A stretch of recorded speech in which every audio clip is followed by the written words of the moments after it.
Good morning, everyone. This is Coach Walker with NFL Alumni Tackle Obesity. It is such a pleasure to have you. We are live today on yet another episode of the Tackle Obesity Show, and we have an amazing show for you today.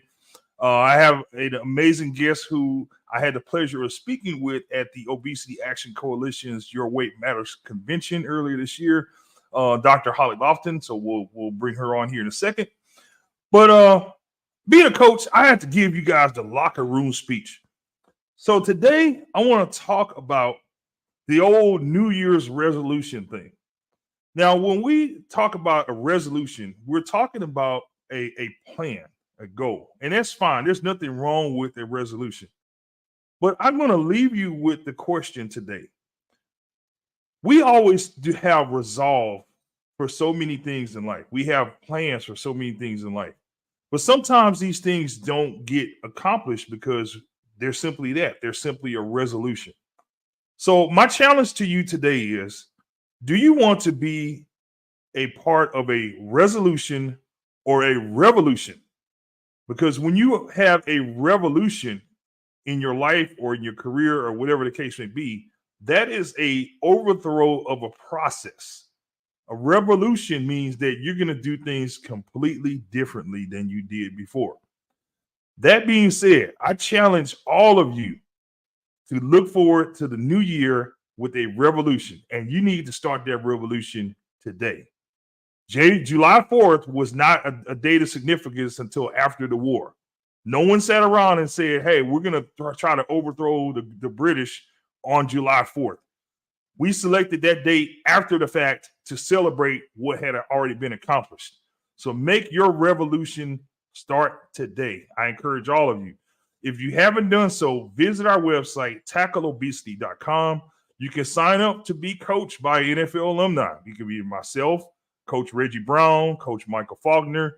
We are here to help you get to the finish line. And we have an amazing team behind us with Doc Holly being our senior medical advisor. She has an amazing background. Also, Dr. Greg Natello. They are the experts behind the plan. So they're behind the scenes helping the coaches with the game plan to get you to the finish line. So Dr. Holly Lofton has done so much to help people with the challenge of obesity. She herself experienced obesity as a child. She has used that as the beacon to drive her motivation to eventually become what she is today. She is a champion in the battle against obesity. It is such an honor to bring her on to talk to you all today and answer all your questions. So if you got questions, drop them in the chat. We'll try to get them on to her. But it is a pleasure, and I'd like to welcome on Dr. Holly Lofton. Doctor, how are you today? I'm great, Coach Richard. How are you? I'm doing excellent, doing amazing. So first of all, thank you for joining us today. Sure. It is such a privilege to have you here on the Tackle Obesity Show. I'm ready to be here. I can't wait to hear the questions you have for me and your audience. Yes. So, Doc, one of the things that you and I spoke about, shortly before we came on today, and it is something that a lot of us just don't quite seem to have a grasp on, and that's the unfortunate fact that there are a lot of marketing companies, and I won't name names. But there are a lot of marketing companies behind these products that we see on our store shelves, and they have misconceptions on their labeling that lead us to believe that some of these products are healthy. So without naming names, there was one product in particular that I saw while I was on the grocery store, and this is a cereal brand. Mm-hmm. And on the box it says, can help lower cholesterol as a part of a heart-healthy diet. And it also says it's gluten-free, no artificial flavors, colors, and it has 2 times the vitamin D needed to help build strong bones. So, all right, so a lot of claims there. Let's ask the expert. What are your thoughts on that? So this cereal, first the claim was that it can help improve cardiovascular health in addition to a heart-healthy diet. Now, the heart-healthy diet itself can decrease cardiovascular risk. So that food, we're being very verbal here and taking that completely in context, that food can be added to a heart-healthy diet that's already healthy for you. So that's what I get out of that one. And then what was the next claim? Oh, so the gluten-free and artificial flavors and colors free. When something states that, that is usually true. They have to abide by that. If it's free of something, it can't be in the ingredients, because the FDA does really look at that and does really regulate that. Now, the vitamin D claim is a little obscure, because everyone in the world, everyone's vitamin D requirements differ depending on what their vitamin D level is. And I always screen for vitamin D levels in all of my patients, because when someone has obesity, what happens is the vitamin D gets sequestered in the fat cells, because it's a fat soluble vitamin. So when you check a blood level, it's 80% low. It's low at 80% of people that I screen. And so you need to supplement that in people with obesity. So while the product probably contains some vitamin D, it's hard to know what percentage of your individual needs might be in that cereal. Well, according to the label, it contains about 4 micrograms of vitamin D per serving. Yeah, we have to convert that into a usable unit. That's the other thing. So when we look at, let's say, a vitamin D supplement, and when we tell people what they need to take, it's in international units. So I have to convert that to micrograms. But in international units, normal amounts is 800 international units. And that's if you have no vitamin D deficiency. For those who do, depending on the level, we recommend 1,000, 2,000, sometimes 5,000 in people who have, say, bariatric surgery, because they can't absorb the vitamin D from the food or the supplement. Wow. While we're on the grocery store, let's walk down another aisle. Because one of the other common areas where we overlook these challenges that come with the labeling are condiments. We don't think about what's in our condiments. For example, I posted a video of some air fried proteins and things like this. So you eliminate the grease, you eliminate the salt, the flour, but you can ruin it all if you have the wrong condiments. So talk to me about condiments. Like what are the things that we should look out for with condiments? Yes, we're talking about those sauces and other products we put on things to make them taste better. And they're often forgotten when someone's doing a calorie log. You said you had a burger and you include the bun, the bread, the patty, the lettuce, tomatoes, and then what else did you put on to make it more tasty? And on that note, I brought some of my favorite condiments right from my cabinet here. So again, without naming names, this is a sweet and sour sauce. I mean, I think that tells you already there's probably some sugar in there, but a tablespoon has 6 grams of carbohydrates in this. So to give some reference, one slice of bread has 15 grams of carbohydrates. So having 2 tablespoons of this is about the equivalent of a slice of bread. So if I put that on my burger, then that's like having a 3rd slice of bread. So those are things I look out from the labels, how much sugar is in this, how much carbohydrates in it. And this is all sugar when I look at it. It's all added sugar. And the ingredients are, oh, look at that. The first one's water and the second one is cane sugar. So not surprising. This is one of my favorites. Again, without putting the labels, I think we know what this is. I love hot sauce. I can tell you, I got as a Christmas present once a jug of hot sauce with my name on it, like written. I love hot sauce so much. Hot sauce, it's just vinegar and peppers. It has no calories, really tangy if you like spicy things. But then they get into, again, without labels being revealed, hot honey. This is really famous now. It's really expensive too. So honey is all sugar. And yes, it's natural. And yes, it's from bees, but it's 100% sugar. And a tablespoon of that has a mini carbohydrate content as 1 slice of bread. So knowing what's in your condiment is so important, because it can really throw off the protein to carbohydrate ratio of what you're eating.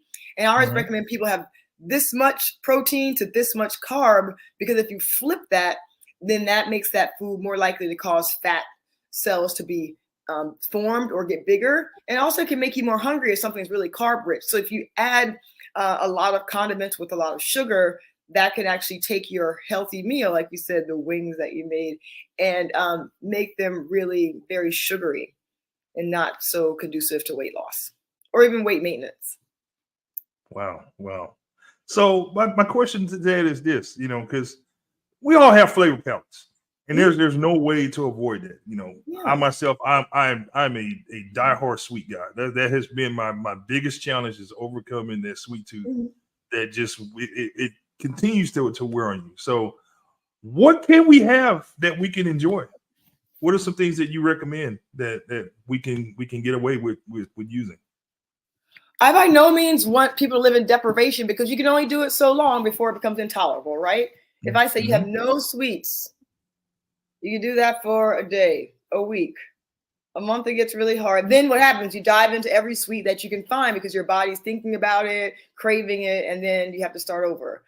So we say in moderation, but what does that really mean? It's can you afford that based on how the rest of the day went? Did you exercise yesterday? Are you planning to exercise tomorrow? And did you have a lot of other sweets? So it's about portion control when it comes to those, well, I hate to call them cheat foods, but the things that we indulge in, Mm-hmm. that some things just should not be everyday foods. We have cake, we can have a slice, not the whole cake. But if you leave the whole cake in your house, the only way it's leaving is if you eat it, someone else eats it, or you throw it out. So I always make a point to have people make a plan for what they'll do with their holiday leftover, whatever their favorite sweet or treat is. Because if you make that one day meal into a month-long event, you'll have a hard time really trying to fight that off. And then, some foods are addictive. They spend a lot of money not only in marketing and making labels and commercials, but making foods taste good. And some of that is actually making them addictive. I'm sure you've heard certain snack foods say you can't eat just one. It's Mm-hmm. because they really have added ingredients that are proven to be addictive. So you have to be careful with that. Wow. Wow. That's a that's a There's a lot lot. right there. Um, so you kind of touched on this uh, in regards to portion control. Uh, how do we do that long term? Like, what do you think would be the best way for us to strategize to manage our portions? I say everyone should think of portions with something that they carry with them all the time. And that's not a food scale, but it's your hand, right? So your hand has all your portion sizes there. So protein should be the size of your entire hand. So it's your hand for you, my hand for me. We think about the carbohydrates. So these are things like rice, bread, pasta, potatoes. Don't forget things like beans, fruits, corn, peas. These are also carbohydrates. They're not bad foods, but you don't want to eat the whole hand of those. That should be more of the size of your palm. And when I think about fats are things like nuts, seeds, cheese, avocado. That's more the size of your thumb. So this is actually like 3 cheese cubes. So that is one serving of cheese, about 100 calories. So that's how you can look at it, just portioning things based on if you're serving yourself or you're having something in a restaurant. Another way you can do this is eat on a smaller plate because it fools the eye that we're eating more when we put the same portion on a smaller plate. So that's another way we can do that at home. I tell people to get plates that are meant for toddlers and eat from those. I do that. Wow, that's those are great tips, Doc. Those are great tips. One of the things that you mentioned in one of our videos, and by the way, I encourage you guys to go to the Tackle Obesity YouTube page. There are a lot of videos on there. Doc Holly has done several of them Yeah. with tips and tricks and things to help you manage and get to closer to your goal. One of the things that you did a short series on was about hydration. And so can you just tell us a bit more about, how important is hydration? And the body is a very complex organism, it's humans. And in order for all of our processes to work, think about it, we have our cells, we have our tissues, we have our organ, we have our body systems.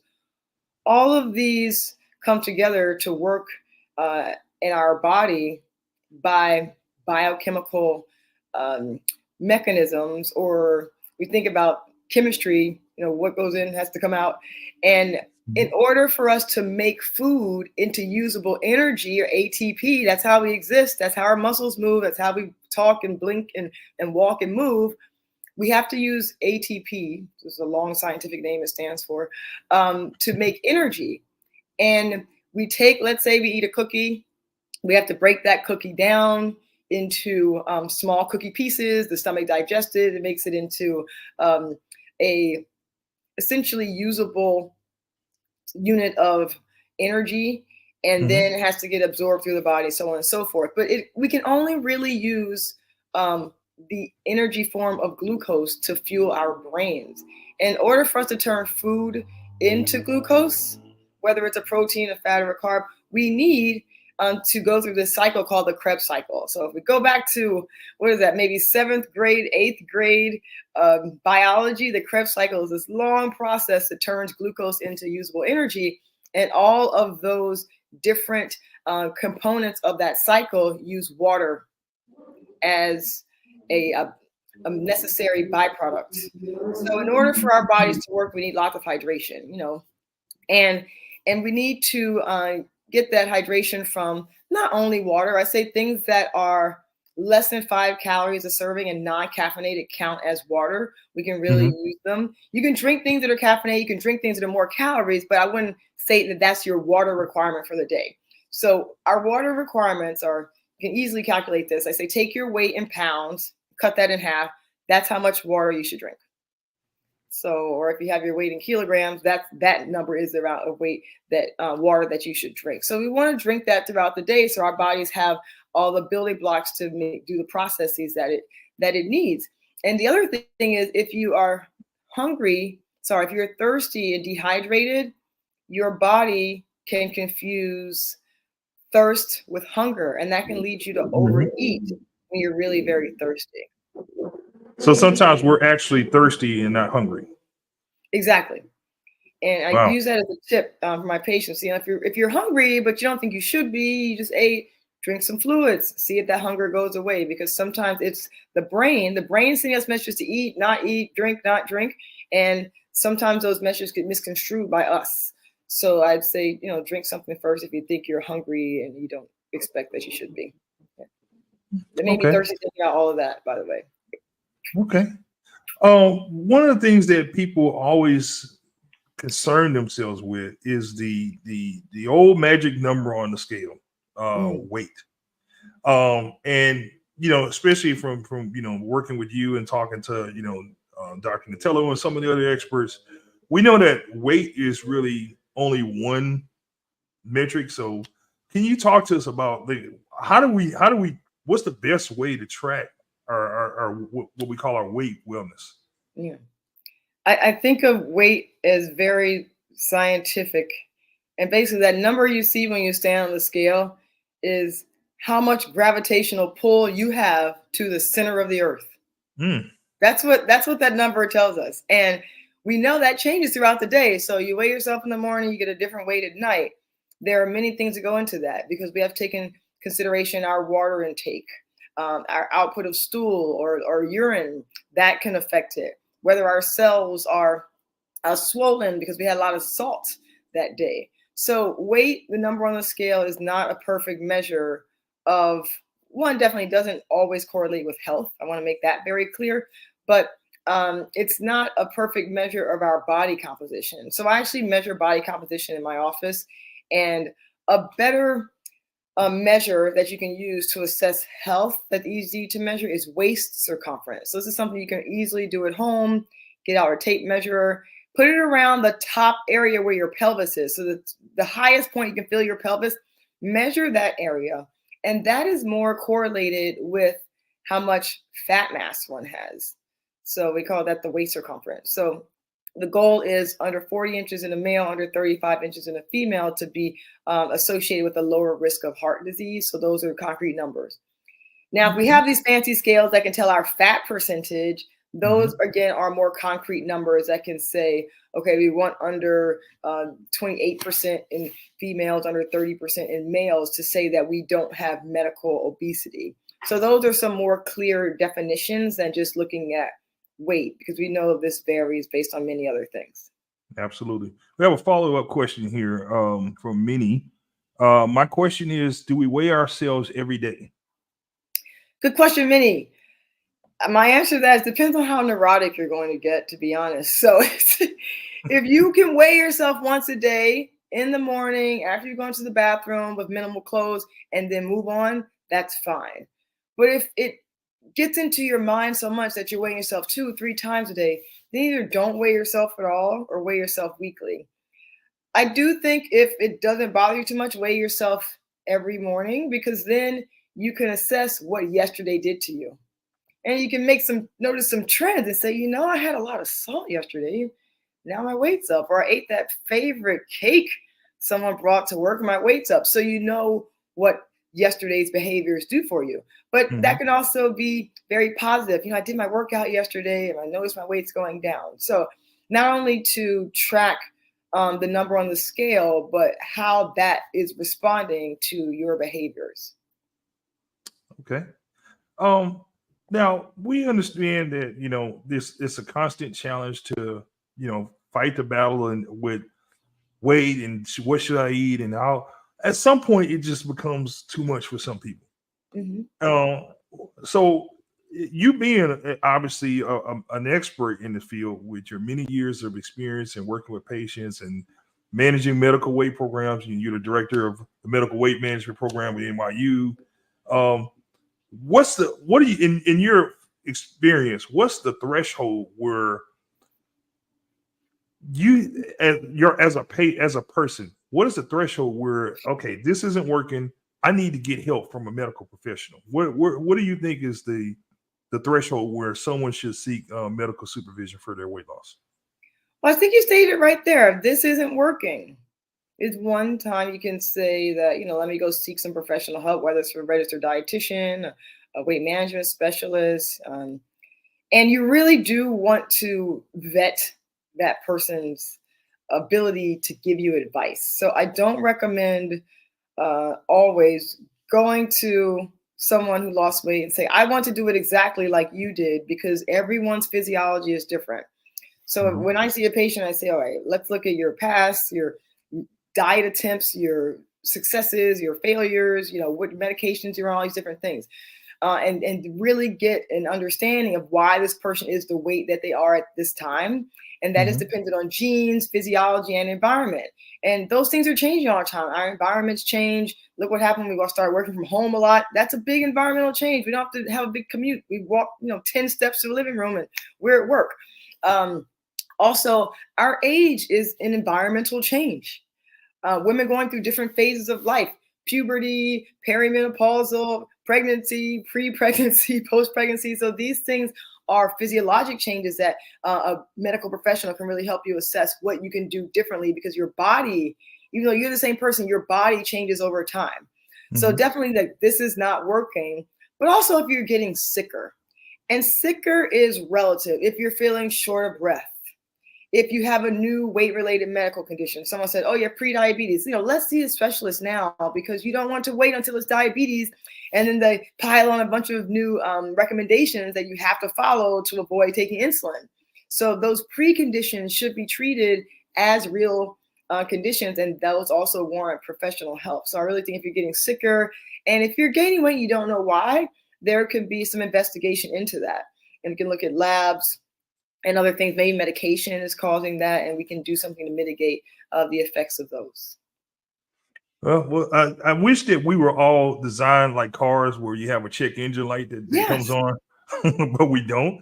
Exactly. But I love your point that, when you start experiencing sometimes, especially men, I'm calling you guys out, myself included, we ignore those warning signs, and we have to learn how to put our egos aside and just say, you know what I'm doing isn't working, something's wrong, let me go seek the help of a professional. Now, one of the things that is a very quickly growing trend in the weight loss spectrum is the use of medically supervised solutions such as, Ozempic, semaglutide, whatever, pick your prescription here. And I think we have sort of two sides of the fence here. You have a group that thinks that, and that they use the term, quote, quote, this is not healthy weight loss, or they don't like the fact that, there's medicine involved. So can you speak to that, just speak to that? Like, what are the downsides of using Because I mean, it's a topic that needs to be spoken about. What are the downsides of using a medically supervised, prescription-based weight loss? Yes, I can talk about medications for a whole hour, but we won't do that right now. But think about it this way. We use medications for, let's say, cholesterol treatment. And the goal of treating the cholesterol is not just to get the number down that you get on your labs when you read it. Oh, I get the LDL down to 100. Why? Getting that number down decreases your risk of heart disease later on, decreases your risk of stroke later on. So when we think about a medication for obesity or overweight as a medical condition, we're using that to prevent weight-related medical conditions like cholesterol, diabetes, even mental health aspects. If your weight has you feeling down and you're depressed, that's warranted to treat that. And I want people to forget that obesity and mental health issues are often correlated and present together. So I always screen people for mental health issues when we're starting a plan. And because they exist does not mean we can't treat the obesity, but you want to make sure that's taken care of as well. But back to medications. So the medications that we use that are more recent, we'll just stick with, we'll call them the injectables. Okay. They work very physiologically. And just as I think about it this way, just as someone who has underactive thyroid hormone, we give them back thyroid hormone. These injectables look just like some of the hormones that we make in our intestines that go to our brain and tell us that we're less hungry and more full. And that's really what these medications are doing. They're giving us back a hormone that the person with obesity does not have enough of, and that helps them be able to follow the lifestyle plan that they were given, whether they're giving it to themselves, I should eat less of this and more of this, or a dietitian's giving it to them. Because we really do get messages from the brain to eat, stop eating, feel hungry, feel cravings. And these medications really regulate those so that we can follow what our intended plan is for long periods of time that can generate weight loss.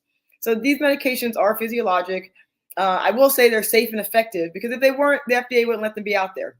They have to be tested before they come to market and be proven to have more benefit than they do risk. But yes, there are risks. And anyone who says this is a side effect free medication is not telling you the truth. That is completely untrue. So you always want to mitigate as an individual. Do you have more risk than you do benefit from this? So if a medication is making you vomit every day, you're not losing weight, then that's too risky with no benefit. That's not for you. And that's why you want to use these with the help, the advice, and the continued monitoring of an experienced medical professional. Absolutely. Absolutely.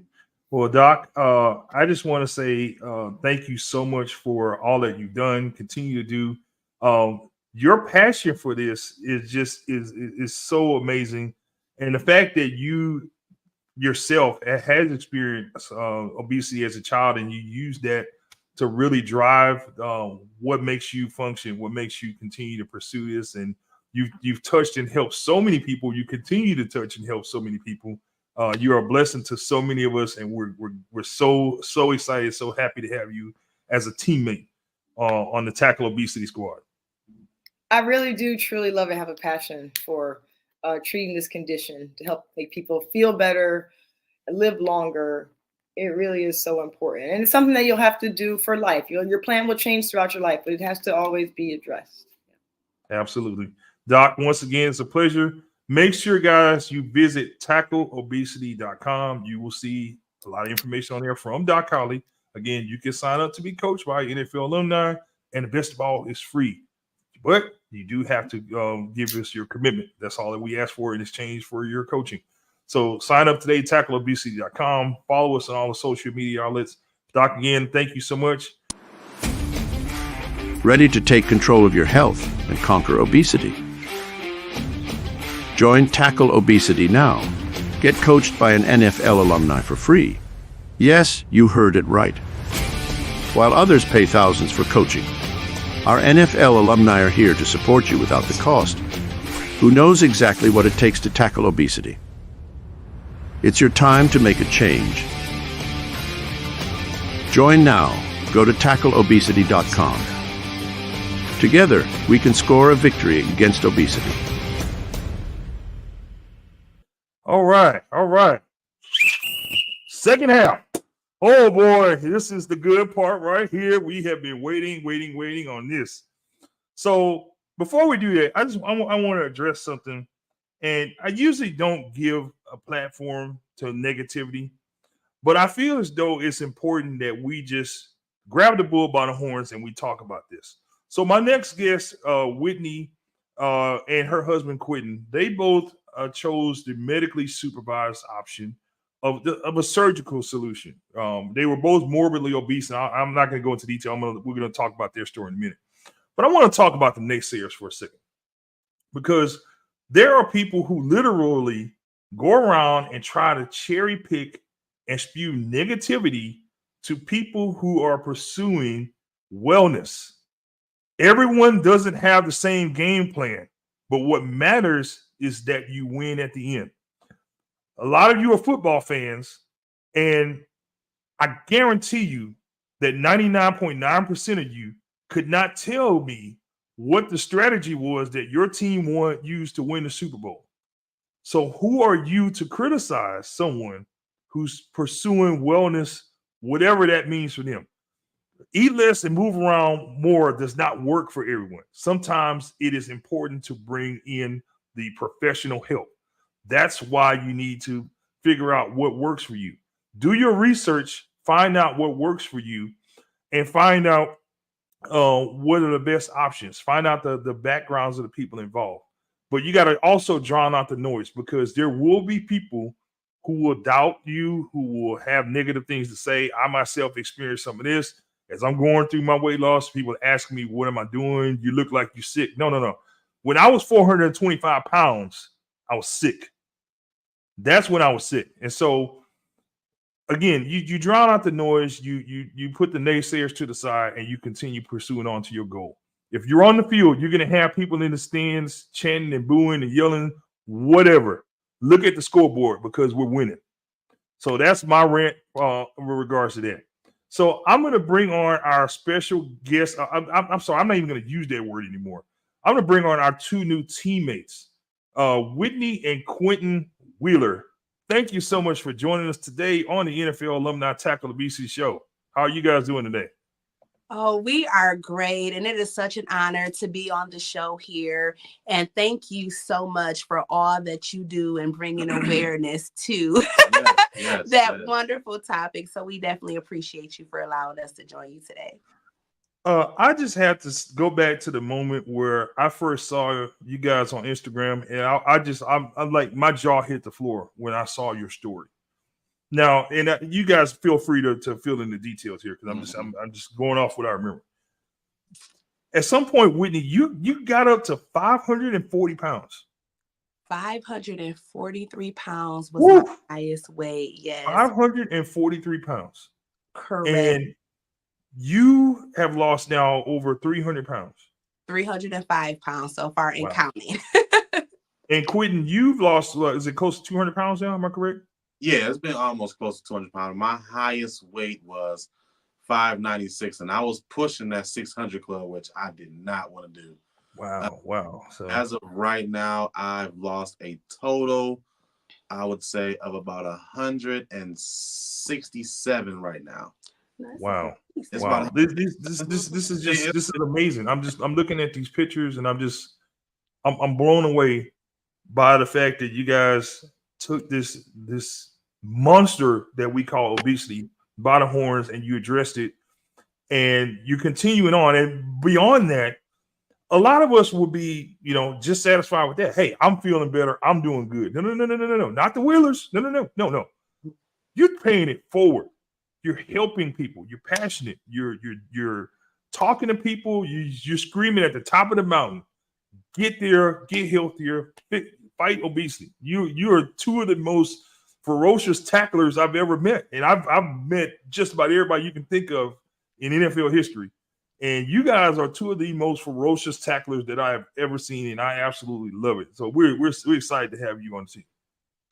Thank you so much. And I tell people it's all about consistency and not getting caught up in your win, right? When you're on your weight loss journey, it's so easy to see progress and get stuck. You get into that celebrating state. Oh, I've lost 100 pounds. Let's reward ourselves with something to eat, right? Then you lose 200 pounds and the world want to tell you, that's it. You've done what you're supposed to do. Don't get too small. But no, it's always a constant state of becoming the best version of you. And once you get to that place where you're seeing results and you have your fruit to see, now you go and help someone else. In order to keep it, and I talk about in my book, in order to keep it, you have to give it away. So now it's time to bring the world with us on this fight against obesity.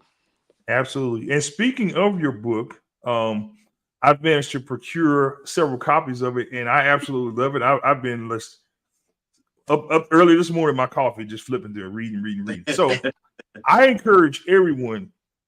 This is a great Christmas gift for yourself. Go to Amazon and purchase this book. And for our new subscribers, we're going to give away 3 copies of this book. So you just go to Tackle Obesity on Facebook. You can just follow our Facebook group or our Facebook page. You can also follow us on YouTube, NFL Alumni Tackle Obesity. All you got to do is hit that subscribe button. We're going to put up the list and we're going to give away 3 books it's Walking Out of the Coffin. And that name just is so profound and it's so real because you guys literally walked out of the coffin. Yes. And one of the things that you shared with me was that you had this in your family history. You lost your mother and your grandmother to obesity. So tell me about how that drove you and how that impacted you. Yes. So my mother and grandmother both struggled with obesity. They both passed away from congestive heart failure. Mm-hmm. And that was something that I was extremely passionate about, right? I didn't realize how impactful obesity was to your health. Sometimes we just look up and you're overweight and we try to strive to just live in that moment and we allow fear to try to prevent us from being able to go to the next. And I do apologize. My husband had to go move the car. He was blocking someone in. But my mother and grandmother, they both struggled. I watched them fight against obesity their entire life. I watched my mother, they did Weight Watchers, Overeater Anonymous, all of these things to help fight, obesity. But I remember one of my mother friends, she was considering weight loss surgery. And my family, even though we were caught up in medical issues and struggling with obesity, they allowed the world to stop them from pursuing something that could have saved their life. I lost my mother and grandmother both in their 40s. My grandmother passed away at 48 from congestive heart failure. My mother, she was having this conversation with her friend. She was like, oh yeah, such and such getting ready to have weight loss surgery. That surgery is going to kill her. I remember these words coming out of my mother's mouth. 2 years later, after she spoke those words, we buried my mother because she allowed what could possibly happen for her hitting a weight loss table, right? She allowed all of these negative stories stop her from moving to the next version of her. So because she allowed the fear of what could happen, she was blinded by the fear of what was really going on. The reality of it is congestive heart failure will kill you. Diabetes will kill you. Hypertension will kill you. No, weight loss surgery is an option for you to save your life. So I found myself in this constant cycle of weight loss program after weight loss program, holding on to the voices of my family, telling me that we don't get weight loss surgery. But I was the only one out of those 3 that was able to make it. I call it the promised land, right? Sometimes we can just limit ourselves from going to that next version. And we were able to do that. So I encourage people, it doesn't matter what pursuit you have to take to get to that next version of you. It doesn't matter if you have to incorporate weight loss surgery, Jenny Craig, Weight Watchers, whatever you got to do. Keto Queen, don't allow anyone to distract you or discourage you from making it to that next version of you. Amen. I tell people all the time, and I'm so glad that you said this. I think that people, when it comes to obesity, you need to adopt what I call the Oleta Adams mindset. The famous song, "Get Here If You Can." I don't care how you get here if you can. If you can. That is the mindset that you have to have with this obesity thing. Because to use a football reference, obesity itself is the head coach of Team Death. Come And it on. has several star players on there that some of them that you just named: diabetes, high blood pressure, heart disease, stroke, cancer, migraines, which I'm going to have my good friend Dr. Kevin Smith on. People with chronic migraines, a lot of them are tied to obesity, sleep apnea. It goes on and on. It has a roster of killers, and obesity is the head coach. Exactly. So we have to build our own team in order to fight against obesity. And one of the things that we got to do is the people in the locker room is the same thing like football. If you got people that aren't bought into the game plan, you got to kick them out because we need everyone pulling in the same direction in order to win this. And I'm just gonna just say it like it is. In our community, we have a lot of people who don't truly understand. There's a lot of ignorance about what obesity is. Mm-hmm. And there's a lot of pushback because people think as though, everyone fits inside of a box. Obesity is complex. It's different for every single one, but the results are the same. It doesn't matter who you are, what you look like, where you come from, what your race, none of that. It is a equal opportunity killer. Mm-hmm. And until we adopt that mindset, we're going to continue to have the societal mindset that allows the deaf team to win. Exactly. And I tell people it's all about finding the right formula for you. You can have the best architect create this design and have all of the tools, but you have to work the tools that's going to work for you. Your body is a temple. Everybody is different. Everybody's body is different. Everybody's journey is different. Everybody's battle is different, but this is the same war. So you have to find your place in the war. How are you going to fight this mountain against obesity? What are you going to do to get to that next version of you? Everybody don't have to have the same game plan. I tell people, it doesn't matter if you follow one of the food plans I've incorporated in my book, which my family have lost over 1,000 pounds. They didn't even have to incorporate surgery, right? They just did it from following those plans. My village on Facebook, we have lost 10,000 pounds this year as a unit in our 1,000-pound couple group, because it's not about me, right? It's not about this one area of losing weight. You have to find what works for you, and it don't happen overnight. We have spent so many years, if anyone's like me, right? I spent so many years dealing with obesity. I spent so many years battling this fight against obesity that I wasn't able, after just years of fighting, you get stuck, right? You get stuck in that pattern, but it's time to move past. You got to find what works for you, being willing to pivot to get to that next version of you, right? Mm-hmm. So Quentin, let's hear from you, because I'm hard on the men. I'm a coach, so by nature, that's just how I am. I'll take it as it comes. I got tough skin. But tell me as a man, because this is something that my good friend OJ Anderson and I, former New York Giant, 2-time Super Bowl MVP, we were down at the OAC, the Obesity Action Coalition convention this year, and we talked about the stigma that's attached to men pursuing health for weight loss. And you know exactly what I'm talking about. I know. Tell me about what type of things that you had to deal with when you started on your journey. What as a man, tell me what that was like. Man, just as far as when I started my journey, I was so unsure about myself. I honestly didn't think that I can do it, so I had to actually change my mindset first. Once I changed my mindset and started focusing on not just how I feel about myself or how other people feel about myself, I had to focus on, my family, my friends, that, if I continuously go down this road that I'm going down, I'm not going to be here to be with them. I won't be here for long. And I had to just think in my mind, like, come on, Quinn, you got to get it right. You have to get it right. You gotta lose this weight because you've seen friends pass away before they even, went to college from obesity.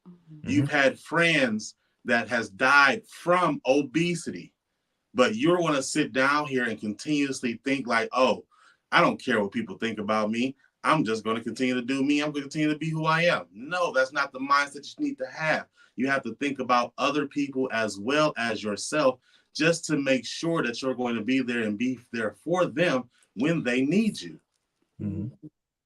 Absolutely. So one of the things that I know, especially with you guys being a couple, is that you have to be on one accord in order for it to work. You can't be on a weight loss journey without your wife not being on board, or vice versa. So we're going to start with the boss here, Whitney. What was that like? Starting on this, like, who started the journey first, and like, did you have to pull him on board? Like, tell me about that relationship in regards to, like, how do you guys manage to start working together? That is a great question. So my husband and I, we actually met in college, and then he ended up moving out. We met in Michigan. He moved to Missouri. When he moved, I started my weight loss journey. So I started posting. This was 2014. I started posting on Instagram, gained a following over on Instagram, did very well, lost 150 pounds. It was great. And then I ended up moving here. So in my mind, I said, all right, I'm moving to Missouri. We're going to get married. I'm going to help him get on this weight loss journey. We're going to lose this weight. But in reality, it's easier to pull somebody down than to lift them up. So I hadn't really came face to face with my challenges of obesity. I was a food addict. And instead of dealing with my issue with food, I transformed it into my journey. So now I became addicted to my journey. But the first time I was in a different environment, moving, relocating, leaving my job, moving down here with him, he introduced me back to all the old habits. I came down, he had gained. The weight I lost, he had gained, because I started off heavier than him. So we kind of flipped there. And instead of me pulling him, I started going down, down, down. So I looked up. On our wedding day, I'm 5'43", he's 5'96". But when we kept trying this, we would try to get on a plan. I would be doing good. He would fall off, or I would be on my road. And, he just wasn't into the fitness world. He didn't want to let go of that food addiction. So we built a marriage off of being food buddies. This food for us was a full-blown drug. We would wake up every day. The objective, what are we going to eat today? Wow. All of our money was going towards food. It was such a toxic environment. We would go to McDonald's and order 6-7 double cheeseburgers, right? We were drinking 3-liter sodas out the bottle. That's how bad it was. We were depressed. And so when I decided that I was going to do this for real, it wasn't until 2018 when I had that death scare. I was in a hospital, and I was one of those people. I didn't have any health issues. I didn't struggle with anything, right? But obesity rocks you to sleep slowly. If you continue to be in that coffin, it's gonna come. So 2018, I went from 0 medications to 11 medications. I didn't realize there were weight limits on hospital equipment. If you exceed that hospital weight limit, they will send you home because they can't help you. Wow. So these doctors looked me in my face, looked at my husband and I, and said, you cannot fit on the equipment. We cannot properly diagnose you. My blood pressure was 268 over 190, stroke level. They sent me home with not even a blood pressure medication because my weight exceeded the hospital equipment. That's when I realized it ain't about being the fly big girl. It ain't about how cute you look. It ain't about how much makeup you have on. It don't matter if you in the baddest sorority, Zeta Phi Beta, you know what I'm saying? It did none of that mattered at that point. It didn't matter that I was married. None of that mattered because I was facing death. Wow. And when that happened, that's when I made a decision. I said, God, I know you are not a God of a second chance or a third chance, because I lost weight before, but you are a God of another chance. And if you allow me to wake up tomorrow I am going to not only make this change, I will share my story with the world. I made that promise. And even then, my husband, he didn't step up right away. Mm-hmm. He will watch me not eating carbs and still go buy McDonald's, right? He saw that death scare, but it still didn't stir something up in him. It wasn't until I looked at him and I was getting ready to prepare for I had made a decision that I wanted to incorporate weight loss surgery after losing 120 pounds naturally. I told him, I said, I'm doing this with or without you. Mm. It was no longer because at this moment he can't live for me and he can't die for me. So I had to make a decision. You either finna be on this thing with me or you gonna watch me from the back, because I can't allow my life to be in danger, because it's not fair for you to bury me in my 40s like my mother died, right? I'm not even 40 yet. So I had to make that conscious decision. And then how did it feel when you finally got on board with us? We got Man, it felt great to actually come up on board, because again, like I said, I didn't care about my weight, to be honest with you. And no matter how big I got, I just simply didn't care, because I was, just comfortable with just being me, and just felt as though like, I'm the best version of myself no matter what size I am. But the one moment that made me really, change my mindset is I was at work, and I got up from work, got up from my desk, and I walked to the bathroom, and I was completely winded. It was like a 50 feet walk. Wow. It wasn't even a far walk. I walked to the bathroom and I got completely winded. Like, I mean, I was like holding on to the railing in the bathroom, trying to catch my breath. And I'm like, this has never happened to me before. I was always the person to be a mobile, big guy, but for me to get up and walk to the bathroom and be winded and tired, I was like, oh no, I had to change that. I had to change everything. So not only did I go ahead and jump on board, but at that moment, I used to be a smoker. Mm-hmm. Immediately quit cold turkey. No patch, no anything. I stopped smoking that day. 2 packs a day. We were both doing it. Wow. I was like, it gotta happen right now. If it don't happen right now, it's not gonna happen. You're not gonna live to see anything. You're not gonna have a future. Wow. So I was like, I gotta go. I gotta do it. So I took off running with her. After being in the hospital, right? Yeah, and I was in a hospital. Mm-hmm. I was in a hospital. And another thing is, I had a real bad case of sleep apnea. Mm-hmm. Like, I would seriously, literally be in the middle of a conversation with somebody, instantly fall asleep. Mm-hmm. Instantly fall asleep. I would be at work talking to a customer, fall asleep, because I'm not talking and not engaged, fall asleep.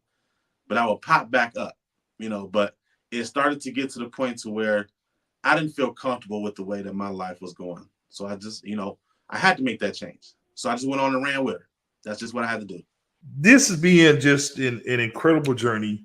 You guys are still in the process, because you can always have someone that says, well, okay, don't you think you lost enough weight, or you look good like that.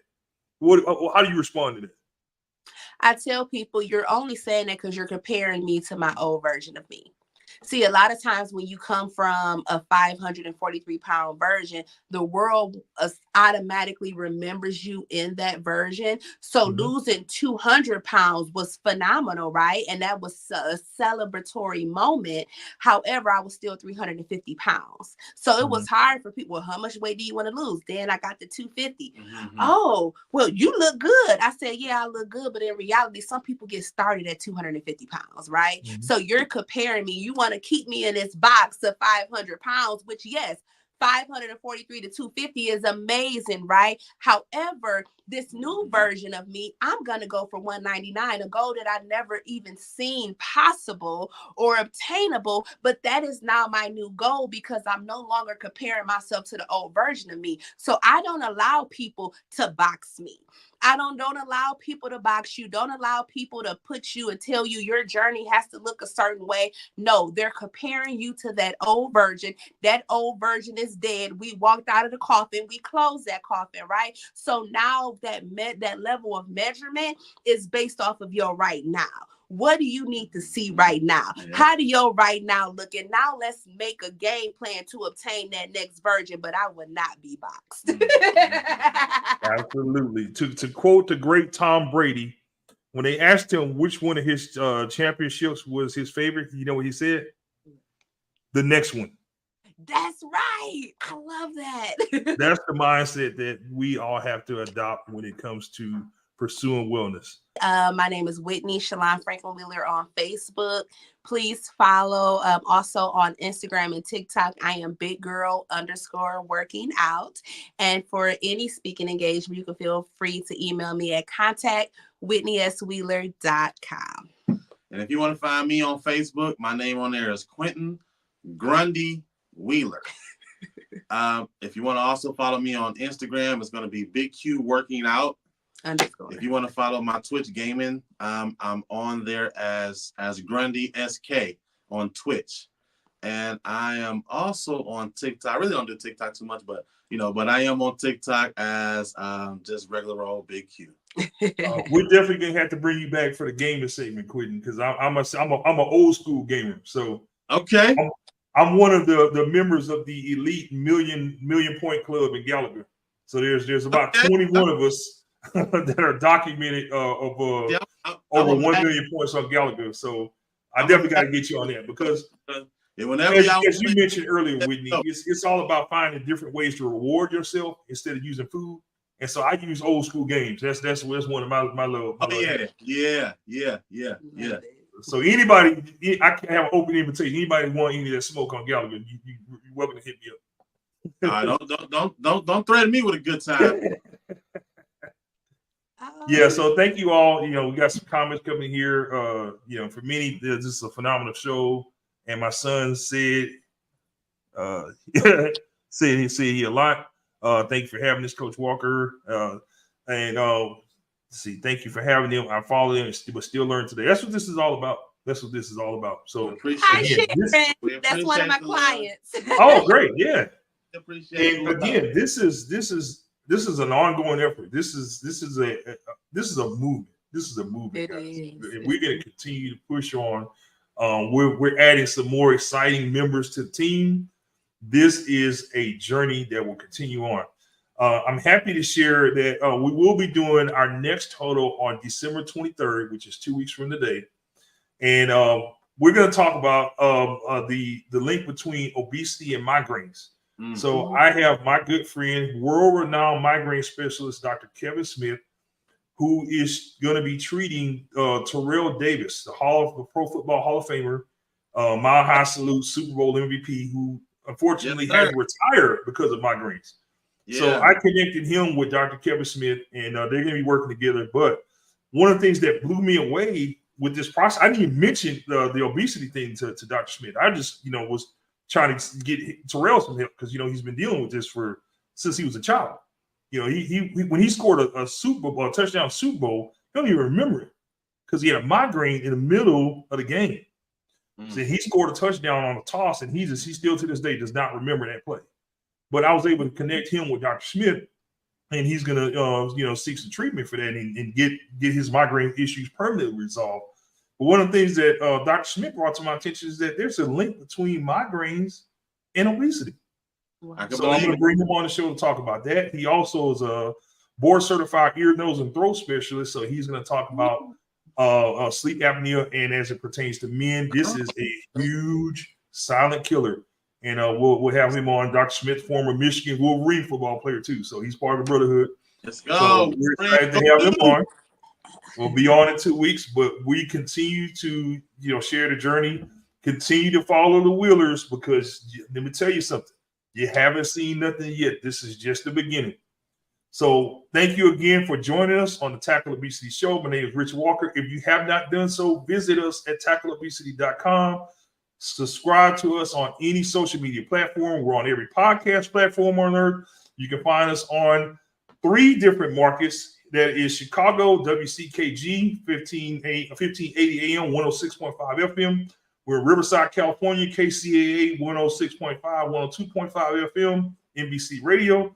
We're also at 1580 The Fanatic, CBS Sports Phoenix. So if you can't find us, you must be hiding under the rock. So we're literally everywhere. We're everywhere. Tackle obesity. Tackle obesity. Also, if you need help, if you need coaching, you can be coached by a former NFL alumni for free. All that we ask for in return is your commitment. So visit us at tackleobesity.com. You can sign up for coaching and be coached by a former NFL alumni. Thank you again. We're signing off. Thank you again to the Wheelers. We look forward to more with you guys, and continue to have a happy and healthy day. And just remember, continue to tackling obesity. Have a great day, everyone. Have a great one. See ya. Hi, this is Dick Butkus, and I'm speaking for TackleObesity.com. You know what? You having trouble with your weight like everybody does? This is a website you can go and learn something about controlling your weight. Again, it's TackleObesity.com.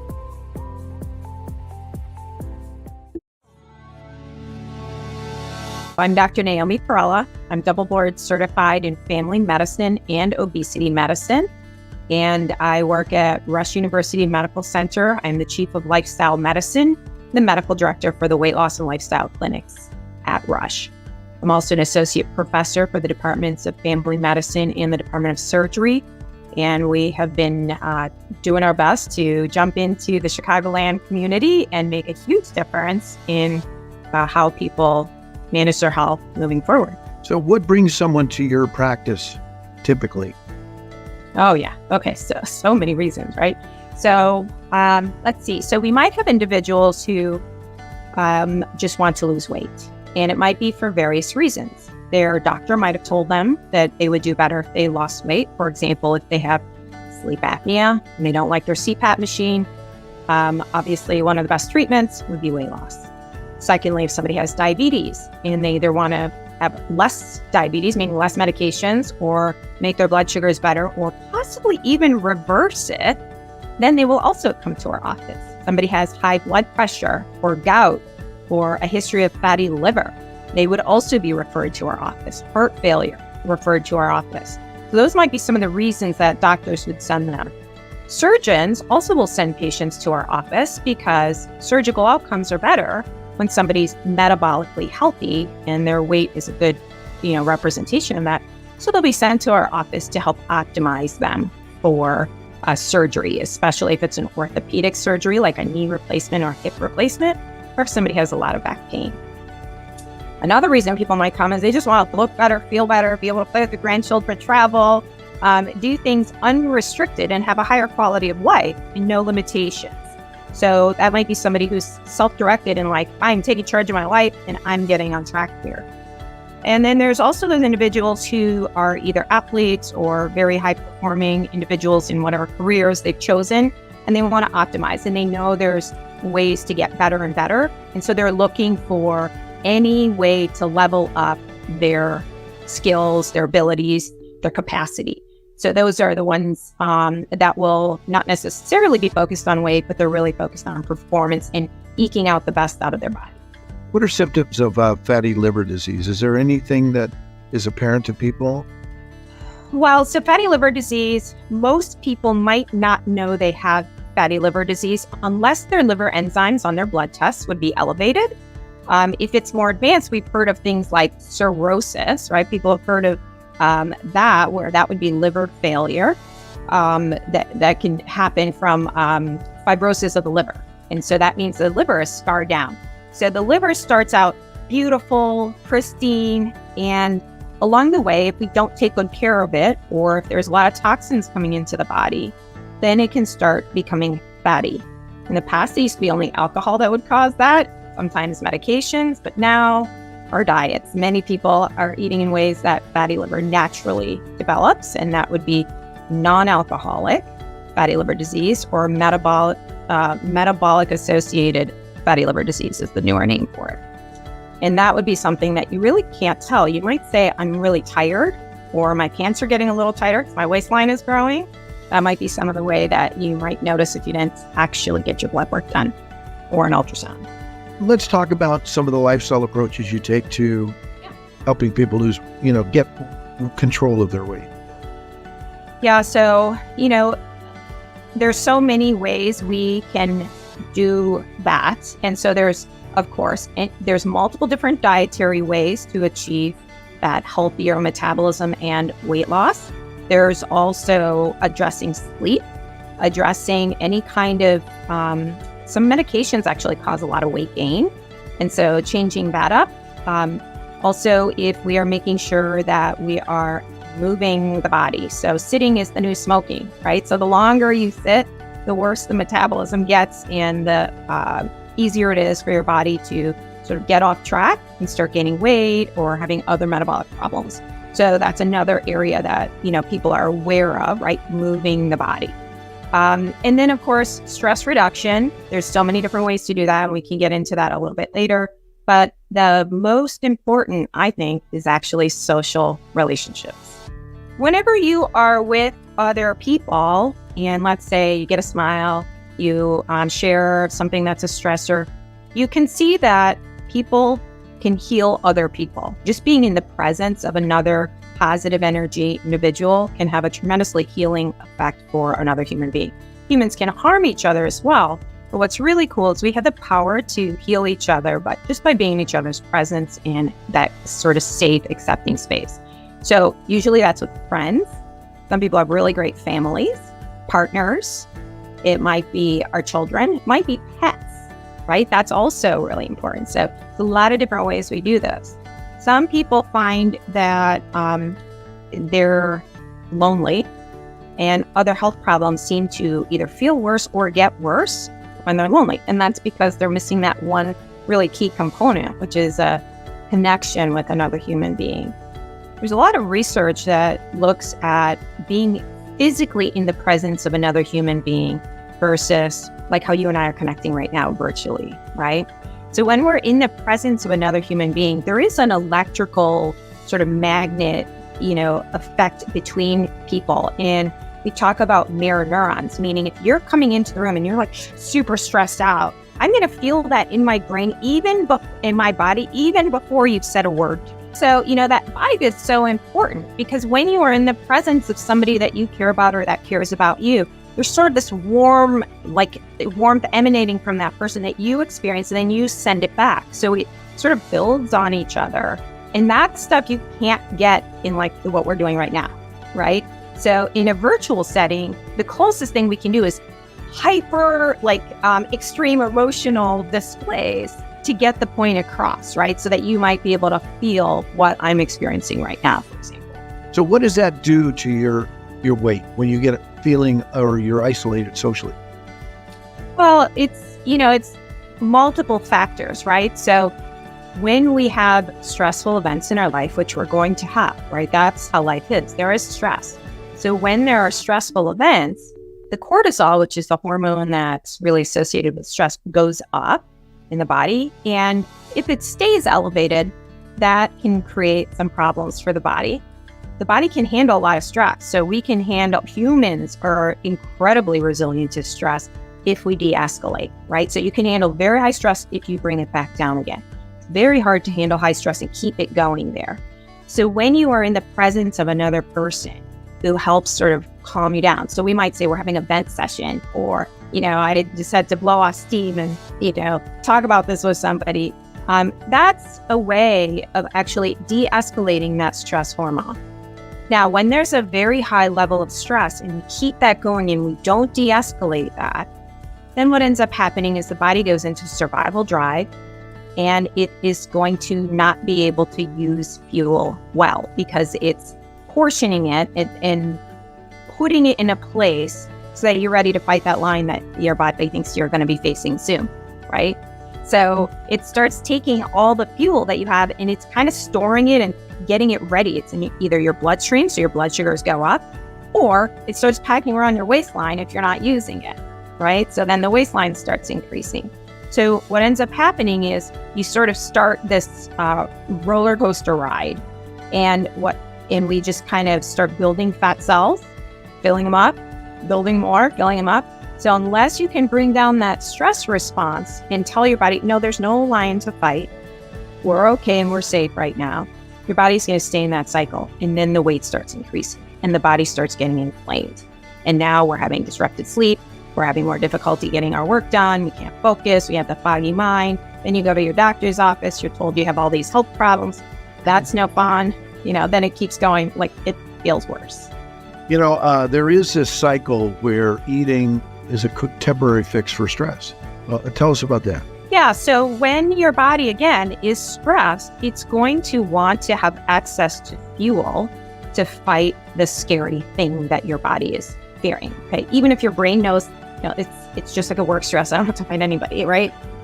Your brain is thinking one thing, but your body is like, okay, we're going to get ready here. So you're going to be craving fuels that are easy to store and easy to access. And those are usually very highly processed foods, sugars, very starchy carbs that have been they've been broken down and processed so much that it enters your bloodstream really fast and gives you this instant fuel. And if you don't use it right away, it's going to start getting stored, right? So that's the cycle. And as your body starts storing more of that excess fuel, it starts running out of space and it starts creating inflammation. And then your body's stressed again, but it's not from up here. It's because your body is not in a great state anymore. And once it's off balance, it requires some deliberate effort to get back in balance so that it can self-regulate and get back into a thriving state. So comfort foods, which are right? Do they release, some hormones in your body that like an endorphin that creates a satisfaction that, we can't name this one for, people. There's a couple of people who've written about this really well, so they'll be able to explain much better than I have. But one of them is Dr. Robert Lustig. He's an emeritus professor out of University of California, San Francisco.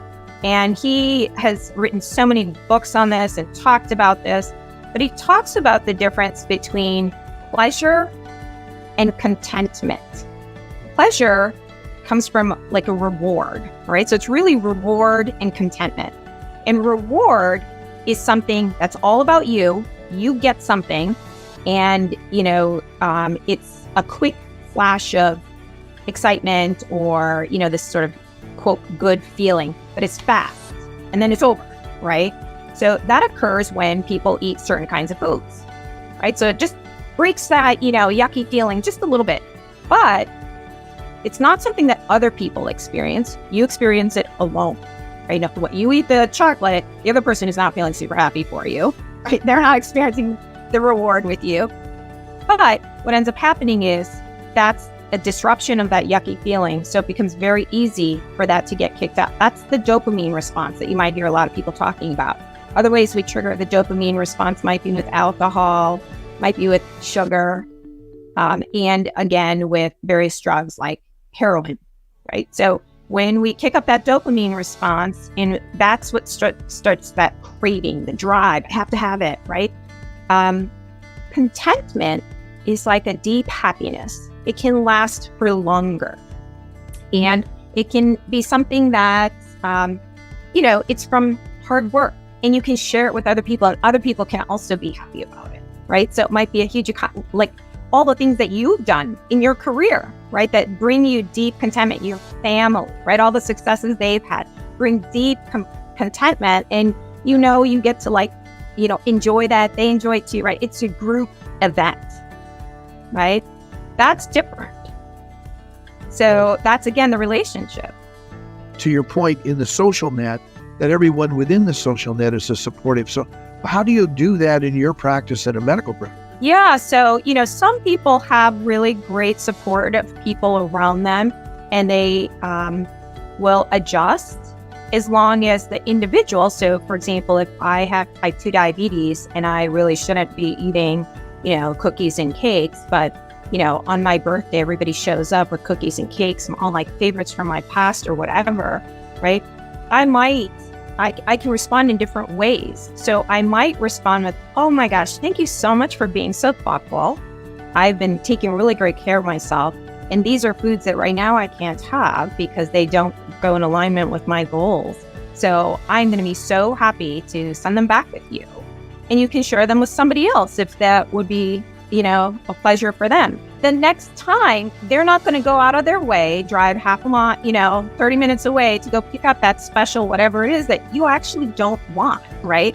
And so I have a lot of patients coming into my office saying, hey, I don't know what to do. I'm really stressed out. I'm going to be seeing friends. I either have to not see them because they're going to poison me, or I'm going to have to suck it up and have the health consequences. And there's actually a third option, which is help your friends be good friends for you and the changes that you have to go through. And you're right. Some people will be upset at the time, but it's very unusual that somebody who really loves and cares, loves you and cares about you would be like, screw you. You're not willing to eat this, that I brought over or I made for you. It takes a little bit of adjustment, but it's a team effort, right? And the other option is to, if you're not there yet, to say, thank you so much. Right now, I'm not having that. I'll put it aside. And, thank you so much, right? Help yourself. Okay. So that's okay too. Nobody bats an eyelash if somebody sits down at the table and says, I don't eat Brussels sprouts. Nobody starts saying, why aren't you eating my Brussels sprouts? I worked all day shaving them and, whatever, dressing them. Nobody says that. Well, the other thing is, sometimes you're going to have those days when you're just like, screw it. I'm having everything known to mankind that I probably am not going to appreciate later. That's okay if you can get right back in the game again, right? So it's the recovery. How long does it take you to get it back in control? That's the challenge. And so that's why it's important. I tell my patients, when you are crushing it and you're doing really well, that's when you need to make sure you have the regular touch points with the people who are supported. It might be a health coach, it might be a doctor, it might be a dietitian, it might be a psychologist. Who knows who it is, right? But you have to, in those times when you feel most confident, that's when you want those touch points, because you want to make sure if you do have a deviation because you're not, so hyper-focused on it, that then you're going to have just a short time before you get right back in the game and you're like, yeah, I'm on fire again. I'm good. I tell people, look, you're going to be trying to get control of your weight. You can't drink. It's just sugar. It's like you might as well just put 16 teaspoons of sugar, stir it up and put it down, or 10 of them. A glass of wine is equal to 10 teaspoons of sugar in terms of glucose, right? Well, I think there's several factors there, right? So for some people, even 2 glasses of wine, even if you drank, even though that's considered normal or okay, right? For some people, that is not okay. They're already on overflow. They have prediabetes or diabetes. They start doing that. Their liver doesn't have enough space to basically manage that. And so you're talking about turning off your body's ability to burn fat for several days, right? That is really, you got to make your choices. If you think about your liver is really what's supposed to be metabolizing the alcohol. That's the only thing that can, right? Just like fructose. So the key is, if you are going to assault your liver with a toxin, right? Which, that's what happens. And the buzz is basically, it's beyond your, liver's capacity to clear very quickly. So then you're basically loopy because you've got the alcohol sort of circulating, right? Your body has to not only detox that, break that down and get it out of the system. It actually then has to heal the cells that have been harmed by that toxin, right? And so in the effort to do that, shifts the focus again and adds stress on the body. So again, many people, if they've had drinks the night before, they're not waking up early in the morning to exercise, right? So you're like wiped out, motivation's not that great. You're like, just hit the snooze button or whatever. So, and that would be a normal physiologic response because your body is trying to conserve the energy to be able to recover from that, right? So it depends on how hard you hit your liver and what kind of reserve you have. So if you have fatty liver, or you have already overloaded your system and had prediabetes or diabetes, your body's already not able to manage the fuels very well. If someone is diagnosed with obesity, is a first step to have your liver checked with an ultrasound to see if you have fatty liver? Is that something? I know it's not done. It's not done, and that's not really gonna. Well, yes, it could be helpful. Absolutely. If it's going to motivate you to do something about it. First, we would be checking blood work, right? Sure. So, and, people who are going to see their doctor regularly, they will often get a comprehensive metabolic panel, which includes liver enzyme tests. And, your liver can get some damage even before those numbers become abnormal. But if those numbers are abnormal, that's when you have to really get serious. You don't want to wait until you have cirrhosis, which would be where it advances so far. And in cirrhosis, you can't reverse that. So fatty liver is the number one cause of liver transplant in this country right now. And actually, it's reversed. Like, it doesn't have to be that way, right? So that's strictly what you put in your body is causing that problem. And we, for the most part, there's also autoimmune and infection. But for the most part, that's preventable. So let's go into highly processed foods and how they cause inflammation, how they shut down proper functions of organs. Tear them up. Yeah, I mean, this is one of those areas that is just so hypercharged right now. And ultra-processed foods means essentially that the foods don't eat, like if you looked at it, you wouldn't know where it originally came from or all the steps it took to get into that shape and size and look, right? And so usually there's a lot of flavorings put in, things are broken down, all the nutrients are pulled out of it, some might be injected back into it. So it's frankenfood, right? I mean, that's a term that I don't remember who's coined it, but it's not real. It's not the way food has been intended to be eaten. We know that humans around the world eat very different kinds of foods, and they have access to different kinds of foods, whether you live in the islands and you have a lot of seafood, or you're inland, or you're, living at, on ice. You have access to different kinds of foods, and humans can thrive on different kinds of foods. But the problem becomes, once you eradicate infectious disease, then the next thing that starts really harming humans is when we put foods in our body that dysregulate the hormones and that cause inflammation. Now, ultra-processed foods are those foods. So they include things that usually come in a box or some kind of a package with a lot of ingredients that you've never even heard of what they are. And those foods, when we introduce them into any culture around the world, the chronic diseases start increasing. Weight, abnormal, excess weight gain starts to occur in those communities. And so we've done a disservice by promoting ultra-processed foods, especially for individuals who are at higher risk. They might have less options of healthy foods to eat. So sometimes if you have ultra-processed foods, okay, not great, but your body, as long as then you get back on track and you're eating, real food, you're going to do much better. But if you continue down that path, and in some places, those foods are hyper palatable, meaning they taste really, really good. And they're easier to get and oftentimes cheaper because they're subsidized. They can be the main fuel source for large numbers of individuals.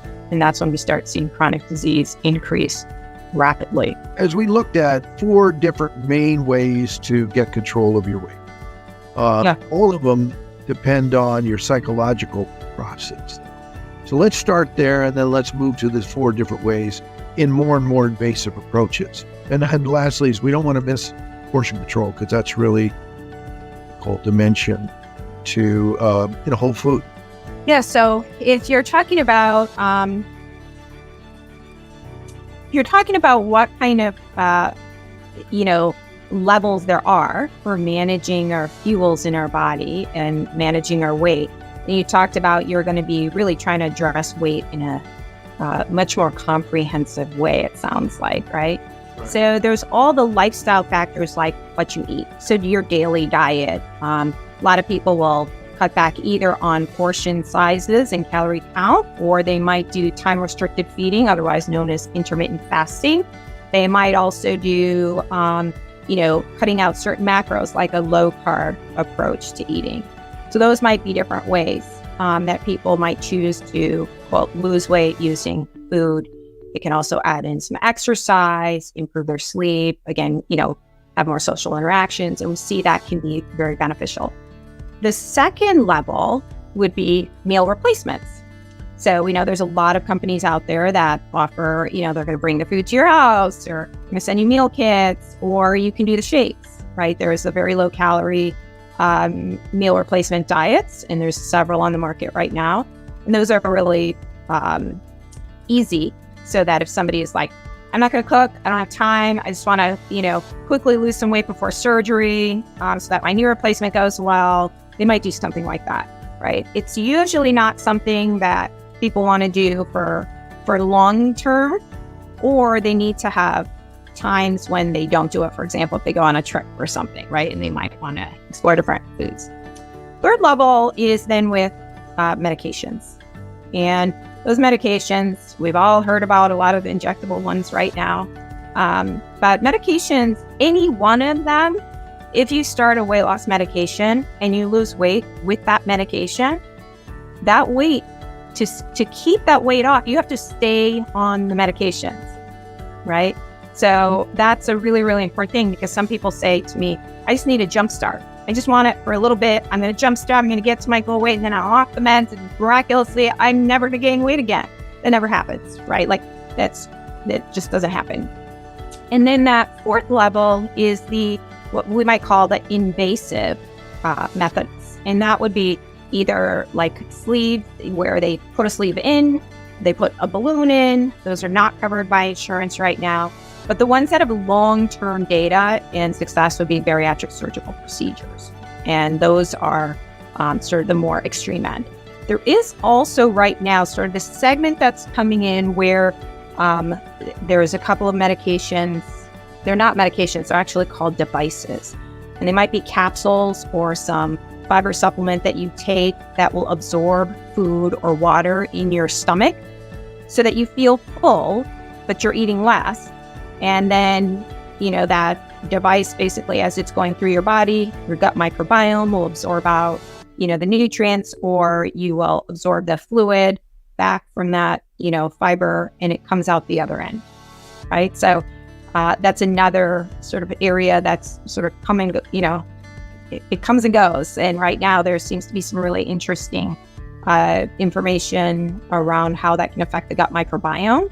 So there's some products in development that might be really great for the gut microbiome and that work in that way. What percent of your clients do you end up with who use a natural food diet and are able to achieve their goal? Actually, that's the majority of our practice. So some weight loss practices might be very good for example, somebody who says, I'm on a 12-week program, tell me what to do for 12 weeks, and then I'm off on my own, okay?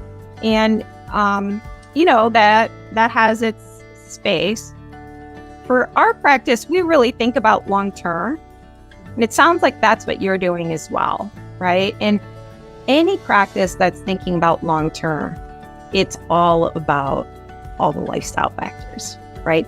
That's what you got to master, because the Band-Aids, like medications or whatever, they only work for a certain period of time, and then the body adapts. And if you still have poor lifestyle habits, the weight's going to come back and it's going to feel awful. So so that's a big component. Absolutely. So I would say all of our patients get that. We don't even start, for example, medications on a first visit. That's just not appropriate. We first want to make sure people have nailed that foundational knowledge and understanding so that they can be successful long-term. And, obviously, you work with a lot of health coaches, and that's really important for those touch points are what makes the difference. It would be so great to actually do that study, right? Because that is something that we really do need to figure out. Right now, we can't see all the people that are trying to come in. Next available is like 6 months out, right? So to get in, even if you said, yes, I want your help and, I really need to get in, it's very hard.